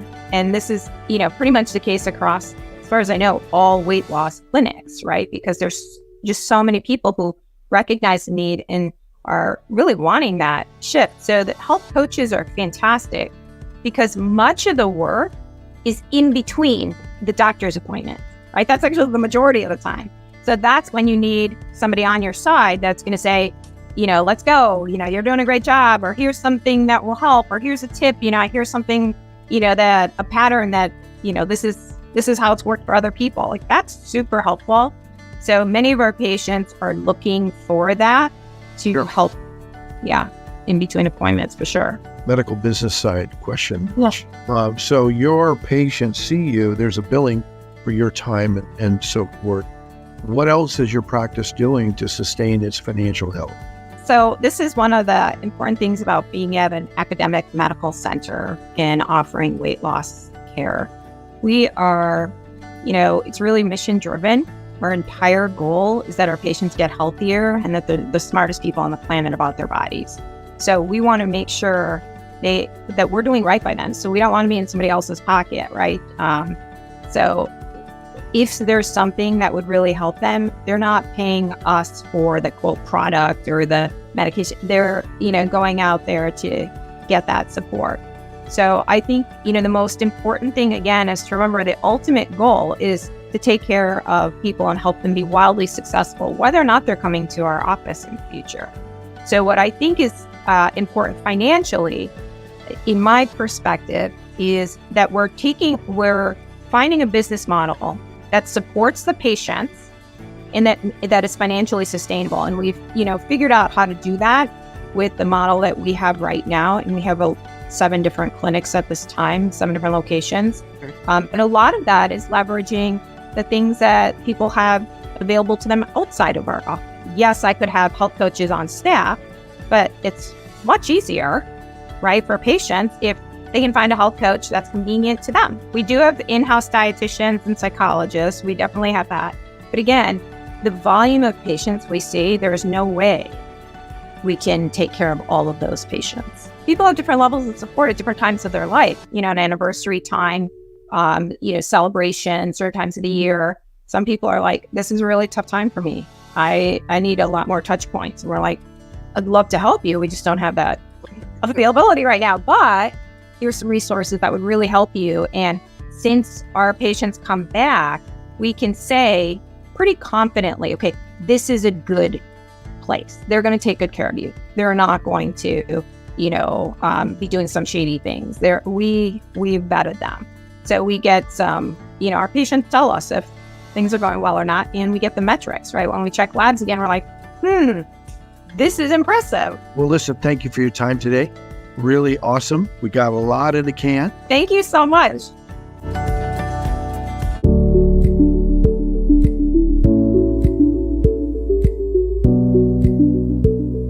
Kevin Sorbo here, and a shout out for Tackle Obesity through the NFL alumni. And they're tackling the adolescent obesity epidemic by educating the youth on how its long-term effects shorten their lives. Obesity is a huge problem in America. America is probably one of the most obese countries in the world. And I can say that with almost, since I've visited so many countries in my lifetime, I can say there's a lot of truth to that. But please go check out Tackle Obesity. And I wish you guys all the best of luck.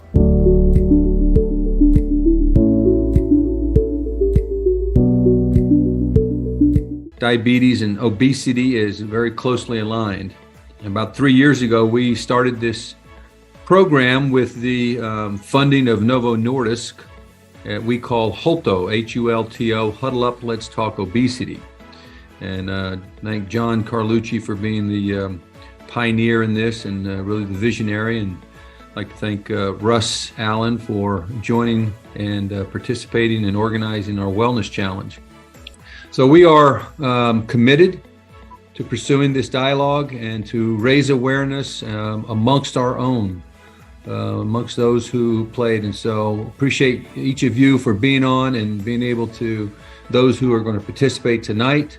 Thank you so much, Reggie Brown and Michael Faulkner and Richard Walker, who former players, and we appreciate your willingness and your courage to step forward and to be a voice, to be heard. And with that, I think I'm going to introduce Russ Allen.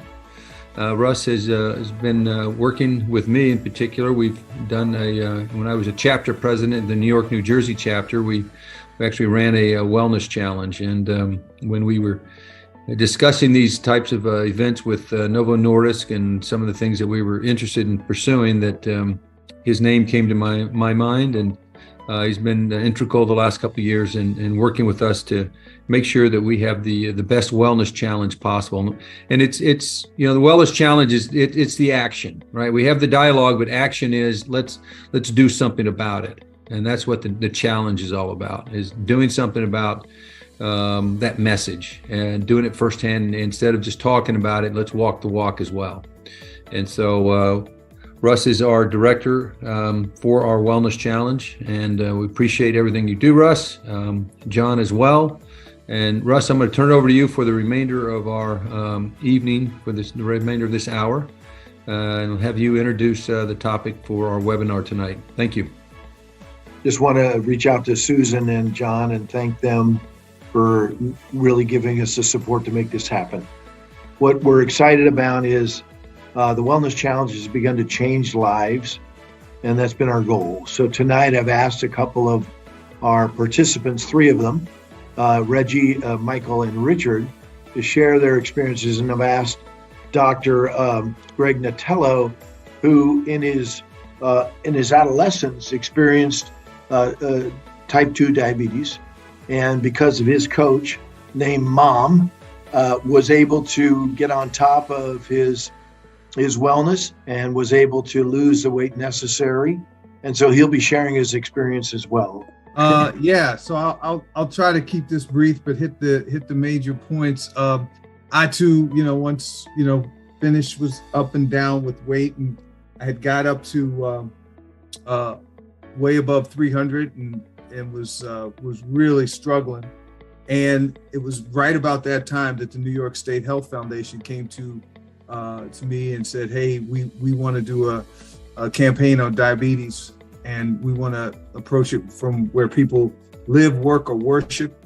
And I took the worship piece. And so we launched a campaign throughout the state of New York to reach thousands and thousands of congregations. Didn't matter what faith, as long as they were faith congregations, because what we discovered was people trust faith leaders, if they were part of that community, and with a message of diabetes management, prevention, diabetes awareness, management, and prevention.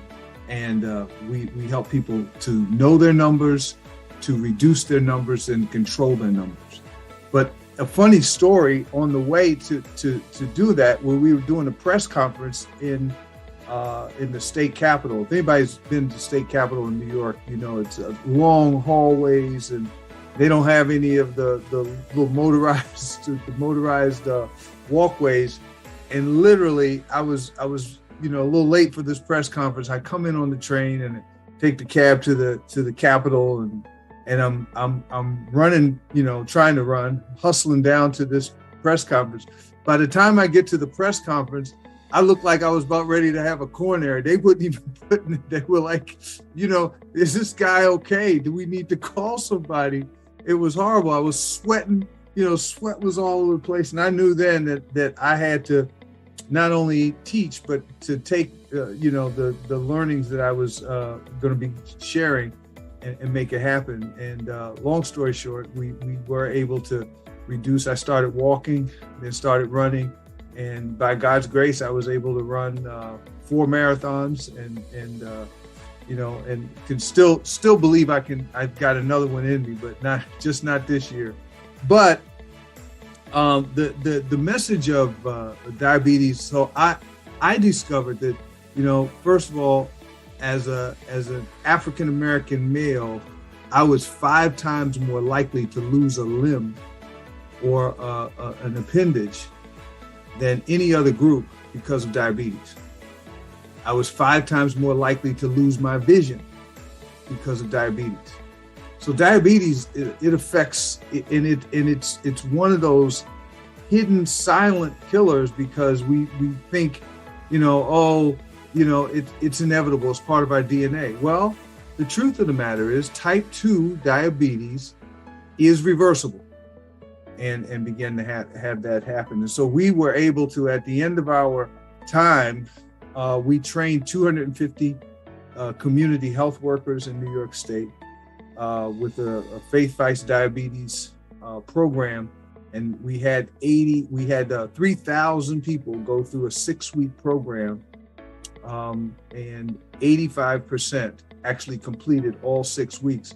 We saw lives saved, and by that I mean there were several sessions where people called in and said, "Man, this was crazy because we were just going through the symptoms, and this person didn't know they had diabetes, and they get to the hospital, they're having episodes and so forth." And so the awareness was everything. But we are part of a community of the NFL alumni community, and we care for our own. And this message of prevention, management, and good health is one that we share with each other. So, now being part of the Wellness Challenge, I'm coaching others on. I'm still on this weight loss journey. I'm still heading in the right direction. Thank God. Every time I go to the doctor, he says, "Hey, what are you doing? What are you doing?" I tell him, "Well, I'm doing a little bit of this, a little bit of that, but I'm mostly doing that to keep it moving in the right direction." But the Wellness Challenge has put a little bit of gaming or competition into the mix, and it helps me to help other people, and that's a real motivator. To be honest, it's a real motivator. So we've got some teams around us, so I'm excited to be part of this journey. Nikki, I just wanted to briefly say it's nice to meet everyone I work with, Lee Woodall in the Philadelphia chapter, and it's nice to see everybody. I just want to thank you so much for this. I come from a healthcare background. I've lost over 100 pounds myself. My dad died last year with one limb. His leg was missing. He lost several fingers, and his foot was missing on the other side. So when I tell you this is serious, and I appreciate what you're doing. I know we work very closely with Lee as well on health and wellness, but I just want to thank all the physicians. I've worked with a healthcare organization for many years, insurance, working on specifically health disparities. And education is key. It is absolutely key. So I want to thank you for that. I also want to as you're doing this, to continue keep this data, because once you have this data drives everything. So as we were asking these men to fill out these applications, these men taking the challenges, as Reggie has done, documenting these facts would bring you your American Diabetes, will bring you continue to bring you CDC, because we know funding helps get messaging out, and making sure that people the players continue to talk and give testimonials, because unfortunately, gentlemen, there's not too many people women on the line. Men do not like to go to the doctors. And I know Dr. Nutella will tell you that because of fear, right? Unfortunately, you have to be killed over somewhere or going through something detrimental. But when they see their football players who have retired and changed their lifestyle based on simply changing very small things in their lives, I'm telling you, you're talking about viral, or you're talking about really putting out a message, you're talking about marketing, it's everything above. So I just want to thank you so much for the work you're doing, and continue to put forth this message and keep that data. Data is driven. I work with a doctor who specializes in Abington Foundation of diabetic health amongst men.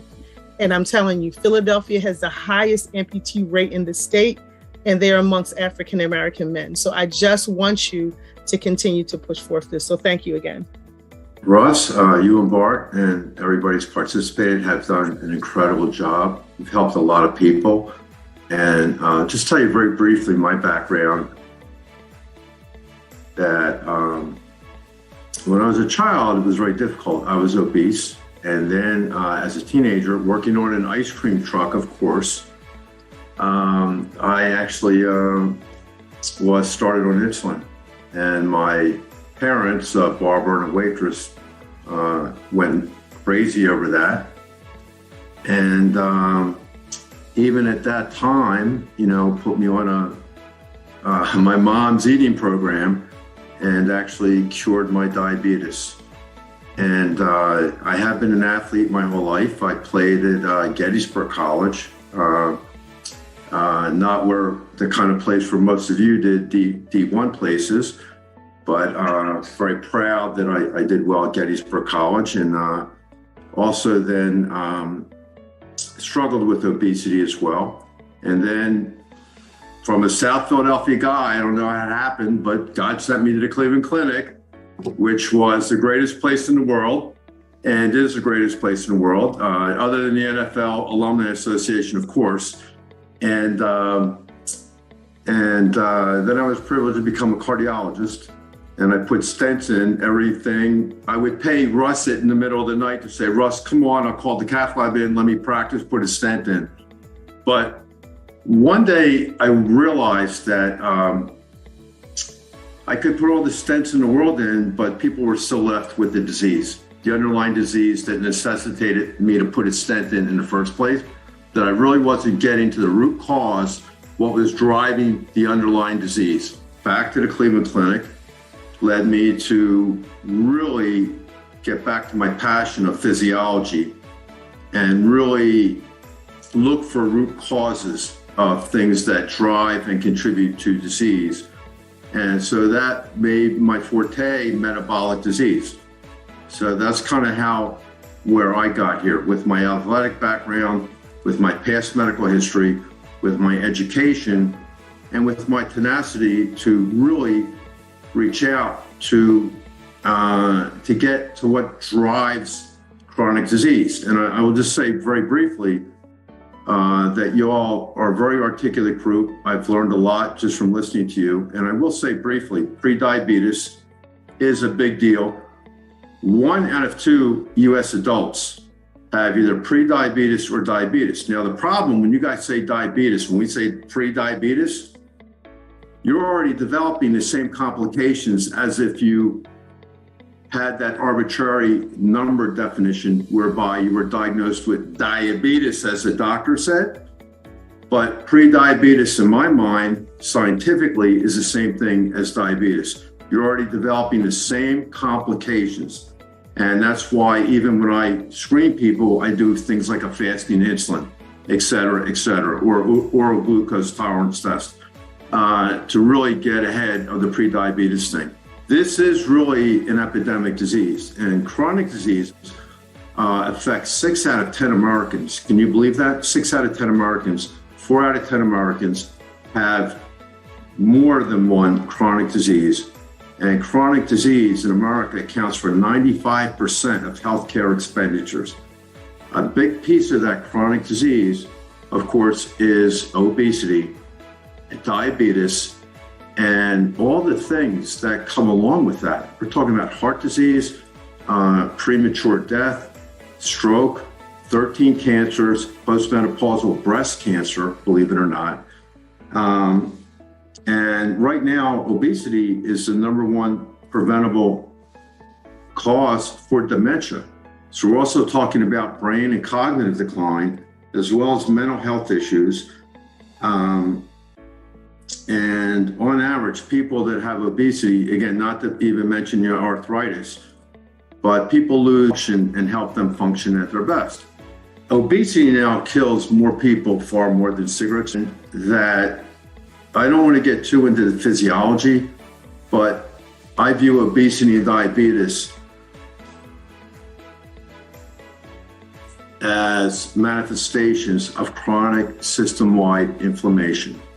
And that's why, for example, if we all measure our waist size or we do our waist to hip ratio, we can tell how far we are on the inflammatory spectrum. For example, when our waist is too big and we have an increased waist to hip ratio, for example, that means that we have this new organ of bad inflammatory fat in our abdomen that is throwing out bad humors everywhere. We call them inflammatory cytokines. No one has to do this alone. And Russ said that wonderfully last year, that this is a chronic disease. It's an epidemic in America and worldwide, and no one has to go through this alone. There's help available. We can make it available. And with the team spirit, the team mentality, that's what it takes to all support and raise one another. So with that, I wanted to share have Richard Walker, who I met at the Radio Row. He was on his way to get a bunch of chips, and I'm gonna leave it there. Richard, you take it.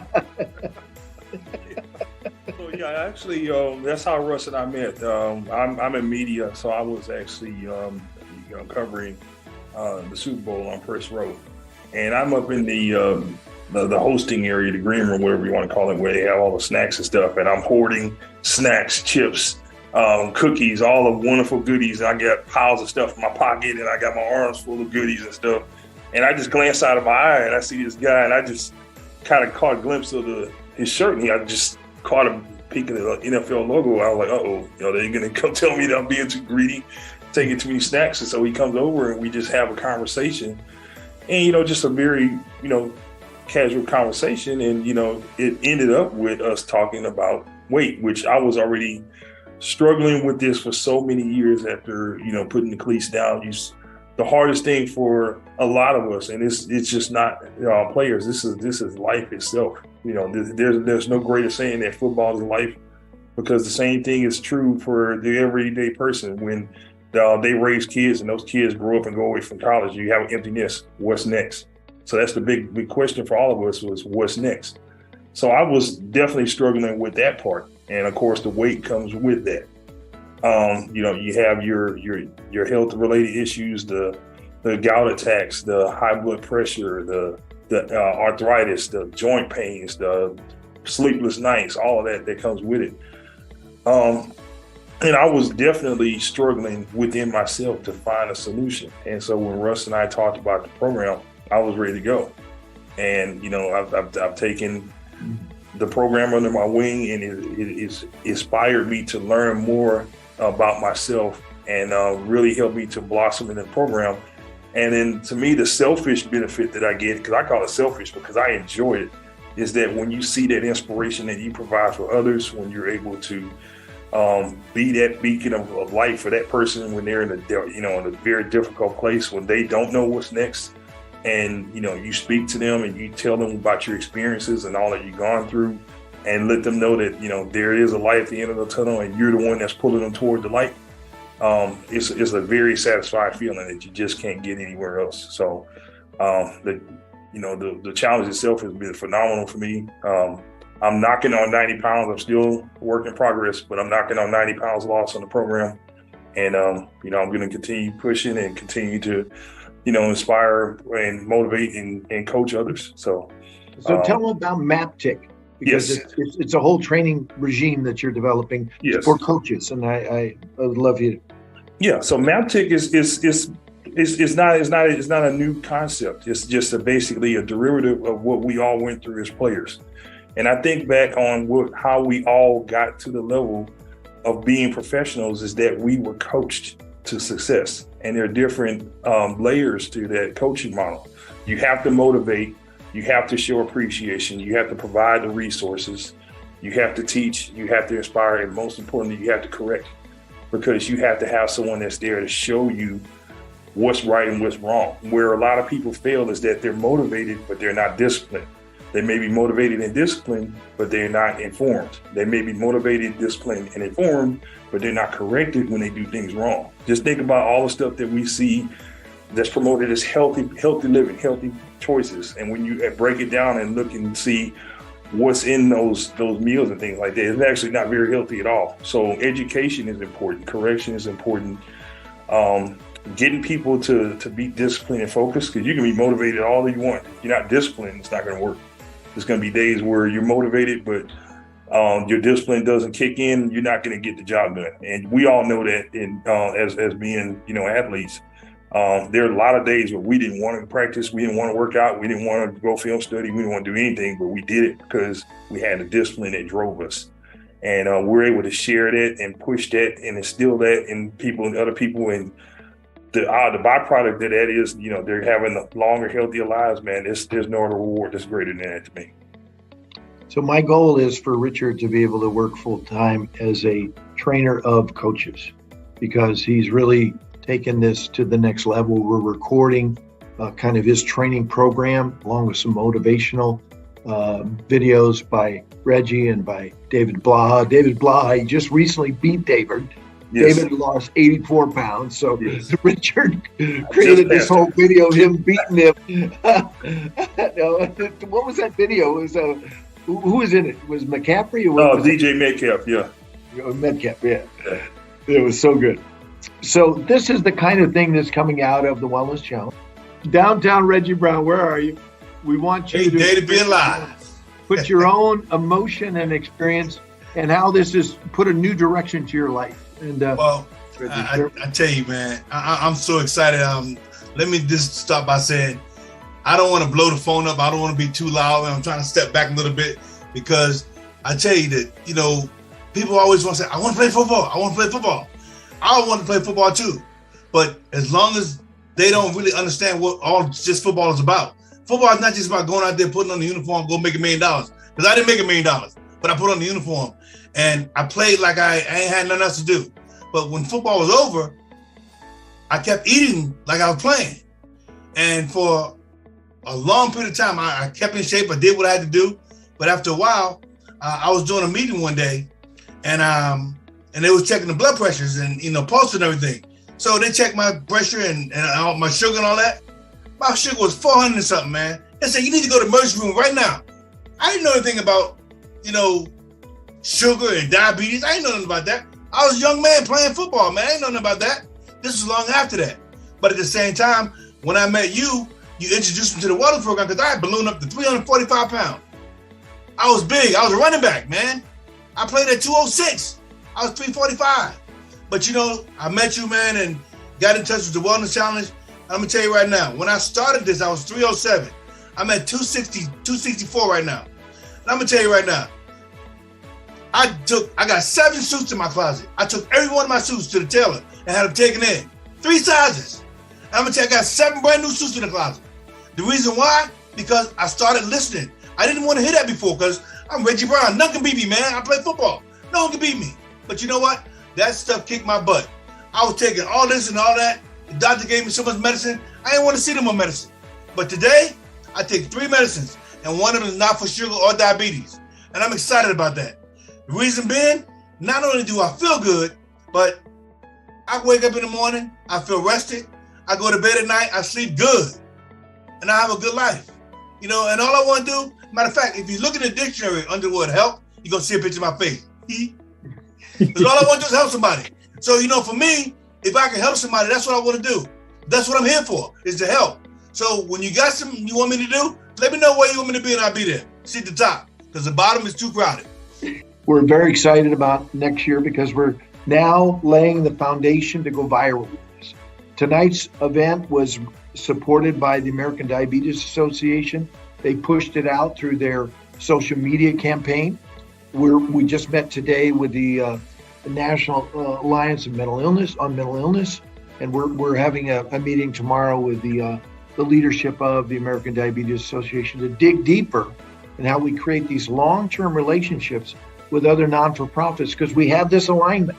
And then lastly is, of course, we're going to be working with the Veterans Administration, because there is no greater parallel, I think, than a soldier who's holding his helmet and a football player who's holding his helmet. And they both faced many of the same challenges, but they also felt that same camaraderie and that same validation of being part of a unit that was willing and able to put themselves in line for the other guy for the success. Obviously, the military is a whole nother level of sacrifice, and we have to always really respect and be grateful for what those men and women have done. But those lessons of living for others and putting it into real action is what is so proud. I'm so proud to have been a football player. Yeah, it's a real privilege to be associated with this campaign, particularly for us to see the passion behind it and driving to better health for everyone and longer lives and happier situations. So thank you very much for letting me listen in. But everybody's doing such a great job with this campaign. It's marvelous to see all the passion behind wanting to stay healthy and make different changes to live longer, wonderful lives. So thank you very much, all of you legends. Ready to take control of your health and conquer obesity? Join Tackle Obesity now. Get coached by an NFL alumni for free. Yes, you heard it right. While others pay thousands for coaching, Our NFL alumni are here to support you without the cost, who knows exactly what it takes to tackle obesity. It's your time to make a change. Join now. Go to tackleobesity.com. Together, we can score a victory against obesity.